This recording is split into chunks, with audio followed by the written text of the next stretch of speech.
Welcome to master కి TV. ఇది సామాన్యుడి స్వేచ్ఛకు సంకేతం. నేను మీ స్పందన. డీటెయిల్స్లోకి వెళ్తే, నైరుతి బంగాళాఖాతంలో అల్పపీడనం ఏర్పడనుందని విశాఖలోని తుఫాను హెచ్చరికల కేంద్రం అధికారిని సునంద తెలిపారు.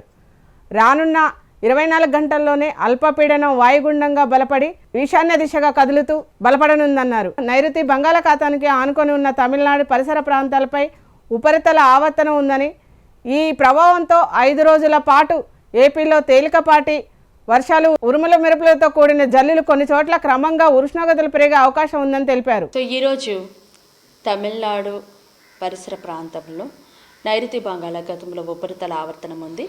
ఈ ఆవర్తన ప్రభావంతో రానున్న 24 గంటల్లో అల్పపీడనమే ఏర్పడనుంది. ఈ అల్పపీడనము బలపడి మరి 24 గంటల్లో వాయుగుండంగా మారే అవకాశం ఉంది. ప్రస్తుతం అండ్ అల్పపీడనంగా మారిన తర్వాత ఈశాన్య దిశగా కదులుతూ మధ్య బంగాళాఖాతంలోనికి వాయుగుండంగా మారే అవకాశం ఉంది. వాయుగుండంగా మారిన తర్వాత కూడా దాని యొక్క గమనం అనేది ఈశాన్య దిశగా కదిలే అవకాశం ఉంది. దీని ప్రభావం వలన మన ఆంధ్ర రాష్ట్రం మీద మాత్రం తేలికపాటి వర్షం మాత్రమే ఉంటుంది.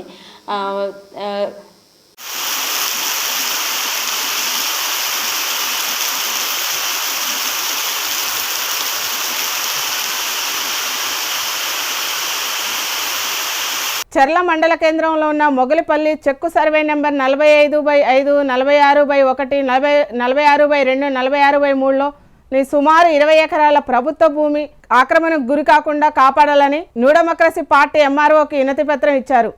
ఈ సందర్భంగా భద్రాచలం డివిజన్ పార్టీ కార్యదర్శి కొండా చరణ్ మాట్లాడుతూ, కోట్ల విలువ చేసే 20 ఎకరాల ప్రభుత్వ చెరువు భూమిని కాపాడాలని, 2011లో ప్రభుత్వ భూమిగా ఉన్న చెరువు భూమి 2017లో ఇతరులకు పట్టా ఎట్లా అయిందని చెప్పేసి వారు అన్నారు. ఇది ప్రభుత్వ భూమినా లేక ప్రైవేట్ వ్యక్తుల భూమినా అని రెవెన్యూ వారు తేల్చాలని, అనుమతులు లేకుండా భారీ యంత్రాలతో రాత్రి ప్రోగాలు జరుగుతున్న మట్టి తవ్వకాలను, చెరువు చదువును పనులను ఆపాలని, తీసిన తవ్వకాలను పూడ్చాలని డిమాండ్ చేశారు.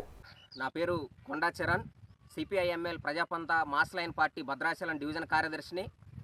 చర్ల మండల కేంద్రంలో ఉన్నటువంటి ప్రభుత్వ చెరువు ఏదైతే మొగళ్ళపల్లి చెక్కు 46/1 గ్రామ కంఠంగా ఉన్న ఎకరం 65 సెంట్ల భూమి, అదేవిధంగా మొగళ్ళపల్లి చెక్కు 46/2 సర్వే నెంబర్లో ఉన్న 95 సెంట్ల భూమి, అదేవిధంగా మొగళ్ళపల్లి చెక్కులో ఉన్న 46/3 కోరంబోకు భూమి 9 ఎకరాల 25 సెంట్లు ఉంది. అట్లాగే మిగిలింది 15 ఎకరాల 70 సెంట్లుగా ఇది ఉంది. ఈ భూమి ప్రభుత్వ భూమి అని చెప్పేసి రెవెన్యూ వాళ్ళు 2010-11 వరకు ప్రభుత్వ భూమిగా ఉందని చెప్పేసి రెవెన్యూ వాళ్ళు చెప్పారు. దాని అడంగల్ పహాని కూడా మనకి అందుబాటులోకి వచ్చింది. కానీ ఇప్పుడు ఏదైతే రెవెన్యూ వాళ్ళు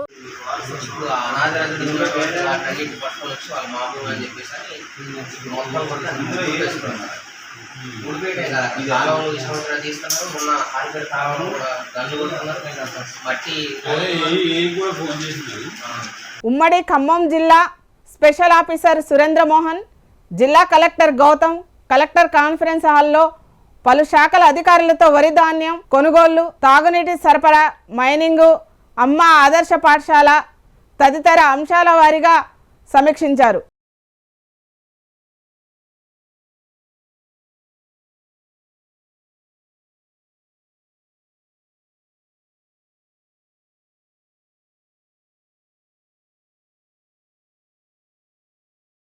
నల్గొండ జిల్లా మిర్యాలగూడలో మార్నింగ్ వాక్లో భాగంగా పట్టభద్రులను కలిసి ఓట్లు అభ్యర్థించిన ఎమ్మెల్సీ బీఆర్ఎస్ అభ్యర్థి ఏనుగుల రాకేష్ రెడ్డి 6 గ్యారంటీలు 420 అబద్ధాలతో కాంగ్రెస్ అధికారంలోకి వచ్చిందని విమర్శించారు.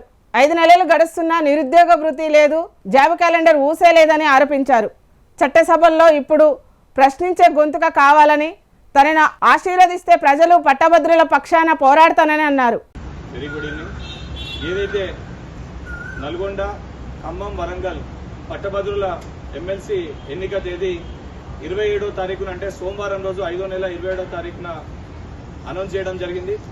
ఆ డేట్ ఏదైతుందో అది వర్కింగ్ డేగా ఉండడం వలన ఏదైతే చాలా మంది ఉద్యోగులు ప్రైవేట్ గవర్నమెంట్ సెక్టర్లో ఉన్న వాళ్ళు వాళ్ళ ఓటు హక్కుని వినియోగించుకోవాలంటే ఆ రోజు వర్కింగ్ డేగా ఉంటే ఇబ్బంది కలుగుతుందని చెప్పి అనేక మంది సంబంధించి ఓటర్స్ రిప్రజెంటేషన్స్ ఇవ్వడం జరిగింది.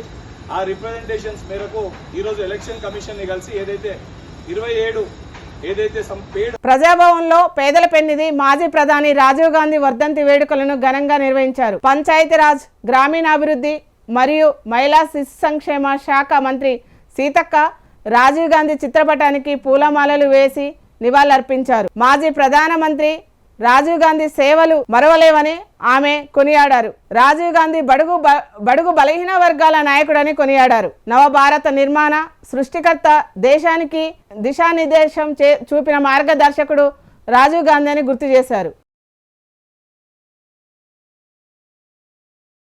వనపర్తి జిల్లా నందిహిల్స్లోని కాంగ్రెస్ పార్టీ కార్యాలయంలో మాజీ ప్రధాని రాజీవ్ గాంధీ వర్ధంతి వేడుకలు ఘనంగా జరిగాయి.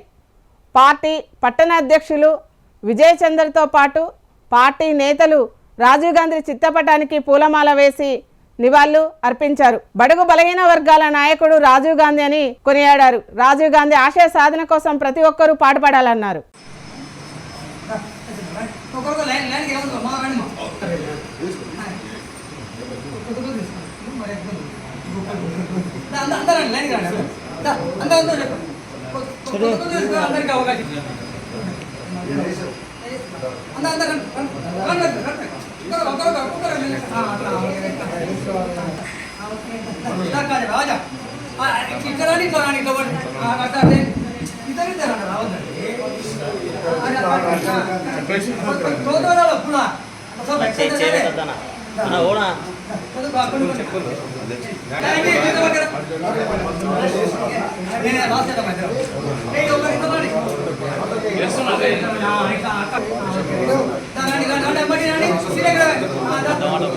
Jangan